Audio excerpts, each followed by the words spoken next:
Madame Farida, je n'ai pas cessé de parler avec les syndicats. Ça fait 4 ans. هذه 4 سنين ولا كنتكلم معاهم ونجتمع انا وياهم ونرغبهم وندوروا داك الشيء ونقلبوا. لكن وليفو هما من كيجيب الله كيشعروا بلي ما يمكن لهمش يكونوا متفقين على هذا الاصلاح. وكل مره تيقولوا لي نردوا الحوار الاجتماعي كامل نعملوا ما نعرفش شنو الى اخره.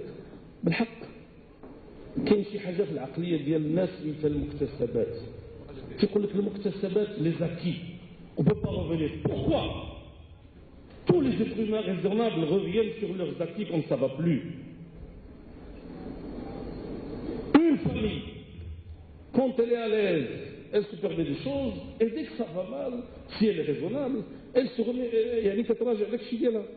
كتقول ما بقاش عندنا الامكانيات باش نمشيو لي فاكونس اون اسبان ولا باش نعملوا شنو، غادي نرجعوا في حالتنا للمغرب ونمشيو للافران والى اخره الى اخره الى اخره.